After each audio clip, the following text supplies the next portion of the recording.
What did you see from the offense going as a defense today, especially in the red zone? How much do you try to prioritize that here during the offseason? Yeah, I mean, I think, we had the veteran minicamp, so we stayed more in the field, some third down stuff. So because it's the first day of OTAs, we want to kind of save their legs, but also practice a very, very important situation. And I thought the guys did a really good job. It's our first time going live. Well, not live, but against each other in the red zone, and I thought they all did a really good job. We had a couple touchdowns. The defense had a couple great plays. There was one down here that Locke made that was great, and it was fun to see them compete.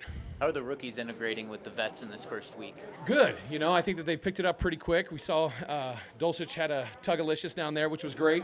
But I think, for them, it's baby steps. There's so much. You get excited. It's practice, but they got a long way to go, all of them.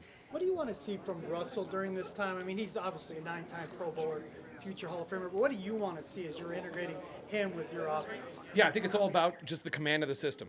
We want to build this thing completely around him and make sure he's comfortable and watch him come alive. I think he did some awesome things today, utilizing his athleticism, at the same time being able to just be a pure drop-back passer. So I think there were a lot of good things, and we just got to keep on developing that and just the integration of the system and his feels with the rest of the team, how he is with the other guys, wide receivers, tight ends, and just get those guys all on the same page. Is Jerry doing all right? We saw him out here today, but he wasn't practicing. Yeah, we're just making sure everybody's good. Okay, and then Kareem Jackson, Bradley Chubb, Melvin Gordon, those guys weren't here today.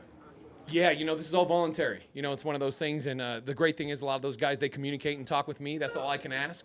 And whoever's out here, we're going to coach them and have some fun. And those guys reach out to me, and it is voluntary. What has Netani Muti shown you over the last few weeks? He can run. I mean, for a big man, he can run. I think that's one exciting thing about that when you see, and he is a very huge person. So just to be able to get off the ball, run sideline to sideline, and be able to do the outside zone stuff, we know that he can get everything downhill, but I think to be able to show that he can do outside zone too has been something really good. How'd you handle things today with Ajiro at the summit for these couple of days? Yeah, first and foremost, so excited about just the coaches that are here. They did not skip a beat, which was great. You got Coach Capers. It's crazy sitting there thinking I'm calling plays against Coach Capers because he has done that a lot. But with Ajiro, I can't say enough how excited I am that he's at that summit. I think it's a great opportunity for him to meet people. I think it's a great opportunity for everybody to meet people. Kelly Klein, she's there. I think it's just awesome. And, we have to adjust just like anything. And very happy to see them there and can't wait to get them back also. Is Billy Turner hurt? And what he wants to do in the meeting room and what he likes, and then how much more do you actually see him on the field? Yeah, I'll tell you, our meeting room is very intense. It's great because there's so much communication, so much talking, and that's all you can ask for as a coach because, we need to be an extension of each other. I have to know every single thing that he likes, and it's vice versa, to make sure that we're on the same page because in the end, he's out there making those plays. And I think that when we get to come out here and we have all our conversations, then come alive, I think that's when you get more confidence in each other and build that trust because that's what it's all about right now. It's the first time we've been together, and there's going to be a lot of growing, but it's going very well. Your dad was out here. Is he still your top consultant? Yes, he is. I would say yes. He's got some of those old school ways, so it's a little different the way the game has changed, and also it's a different system. So he keeps getting mad at me for calling certain things how we do it, but no, definitely. He's the art of the footwork. He was there when it was created, so it's something I always talk to him about. What does he say about your coaching style, which I'm sure is different from how he did? Oh gosh, you'd have to ask him. He's given me a couple good pointers. He says he doesn't know if I'm a teacher, an entertainer, if I'm a coach, if I'm the dictator. That's kind of how I like it. I like it when nobody knows what role you're filling at that time because you have to fill them all. But I think he enjoys those meetings and watching them. Where is Billy Turner at? I'll tell you, he's done a great job. Being able to be integrated in a little bit late, just the type of guy he is, his ability to block, and I'll tell you, he runs really well. Watching him get down the field and catching the ball, he's definitely somebody we're excited to have here. Where's Billy Turner at health-wise right now? We're playing it by ear. It's one of those things, it's day by day, and we just want to make sure we're doing all the right stuff for him. When you were putting your stuff together, what was it you liked about Christian Parker? Did you know him in Green Bay? I did. Yes, I've known CP now for about 3 years, and loved watching him when he came in at Green Bay and watching just kind of the coach he was. He was a grinder. He was there, first one in, last one to leave, and just his football knowledge and kind of the presence he is, the way he is with the players. I think when you see that, there's so much respect that I have for him on how he coaches, especially at a young age, to be able to show what he does. So I was very lucky that he was already here. He's a guy that I would have would want to bring with me anywhere I was going. But very happy that he's here. Any disappointment at any of the veterans, some of the key veterans that voluntarily chose not to be here when you got a new offense, new staff, all that? Yeah, I mean, in the end, for us, it's all voluntary. I think that's the first starting point for us. It's voluntary. If as long as they're getting their bodies right and getting understanding the system, that's all I can ask. And if they can get here, great. Do they have the ability to participate virtually in meetings? Like y'all doing that? No, we do some other integrated kind of stuff we do over online, and we make all these cool YouTube tutorials and stuff. So they have the ability to look at some of those things.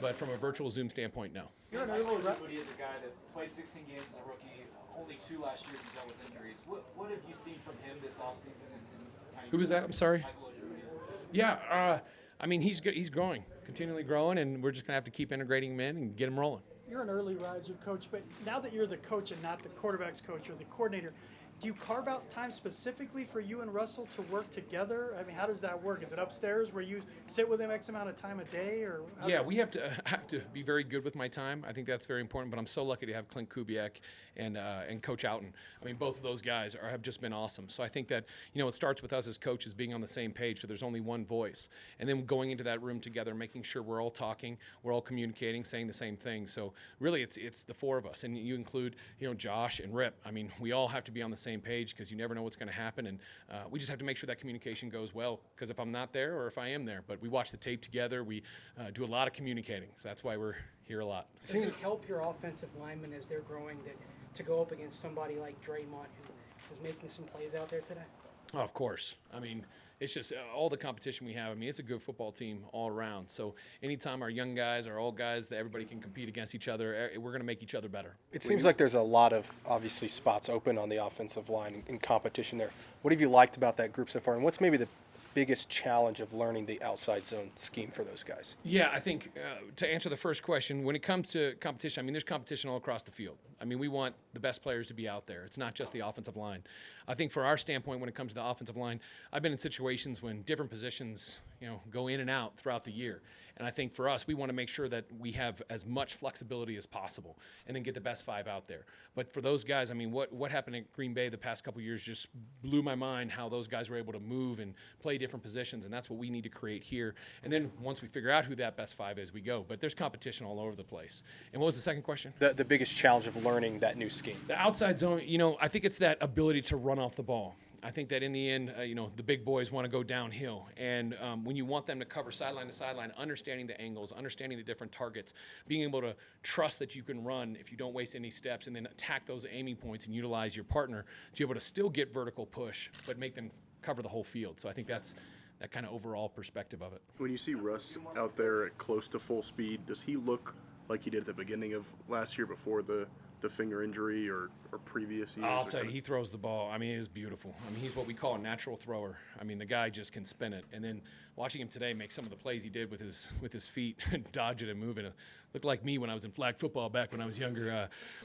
No, he's doing great, and we're excited to see him just keep owning that system. How much stress does that put on a defense when your quarterback can move, whether it's to scramble or move upfield? A lot. I mean, even when you're out here and everybody thinks that they sacked him, you just laugh because you watch the tape, and there's a lot of times he gets out of things. I mean, he bobs and weaves and then all of a sudden scores touchdown. So I think it's, from the standpoint of having covered all the different schemes, but they do have to understand that Russell Wilson's back there and can take off at any time and extend a play. So it definitely adds a whole other threat.